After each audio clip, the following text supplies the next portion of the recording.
অবশ্যই ধ্বংস করবে। হাদিস শরীফে বলা আছে, সত্য বলতে বলতে আল্লাহ রাব্বুল আলামিনের নিকটে ও সত্যবাদী বলে ঘোষণা হয়ে যায়, আর মিথ্যা বলতে বলতে ওর আল্লাহর নিকটে মিথ্যাবাদী বলে ঘোষণা হয়ে যায়। সেজন্য বাচ্চাদেরকে সত্য শিখাবো, নিজেও সত্য বলবো। আফসোস, আমরা নিজেই সত্যবাদী নই, বাচ্চাদেরকে কিভাবে শিখাবো? সেজন্য আমরা সবাই যেন সত্যবাদী হই, আমাদের বাচ্চারা যেন সত্যবাদী শিখে। তৃতীয় সিফত হলো, তৃতীয় গুণ হলো বাচ্চাদের মাঝে যেন খিদমত করতে শিখায়। ওলামারা বলেন, যদি বাচ্চাদের মাঝে এই তিনটা গুণ আমরা উজাগর করতে পারি, বাচ্চাদের মাঝে যদি এই তিনটা গুণ নিয়ে আসতে পারি, ও বড় হয়ে অটোমেটিক ও শরীয়তের উপর চলবে।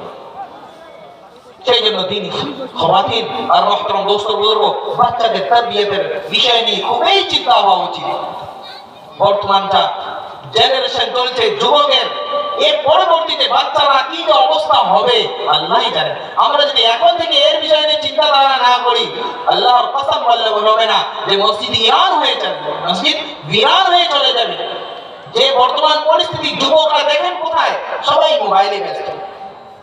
কয়েকজন শুধু মসজিদে পাওয়া যায় যারা বয়স্ক হয়ে গিয়েছে। এখন এরা যদি সঠিকভাবে, এই যুবকরা এবং বাচ্চারা যদি দ্বীনের তালিম অর্জন না করে, কি অবস্থা? দ্বীনের শিক্ষা অর্জন অবশ্যই ভাই, দুনিয়াবি শিক্ষা অর্জন করা বাধা নয়, মানা নয়। তবে আসল যেটা উদ্দেশ্য, যে আমাকে মৃত্যুর পরে হিসাব দিতে হবে। আমি যদি শরীয়তের উপর না চলতে পারি, আমি যদি শরীয়তের জ্ঞান অর্জন না করতে পারি, তাহলে কিয়ামতের দিবসে আমাকে ধাক্কা দিয়ে জাহান্নামে ফেলিয়ে দিবে। আমি যতই বড় ব্যারিস্টার হই না কেন, আমি যতই বড় অ্যাডভোকেট হই না কেন, আমি যতই বড়ই দেশের প্রধানমন্ত্রী হই না কেন, যদি আমার কাছে শরীয়ত না থাকে, আমার কাছে যদি শিক্ষা না থাকে, মুহতারাম দোস্ত কিছুই না।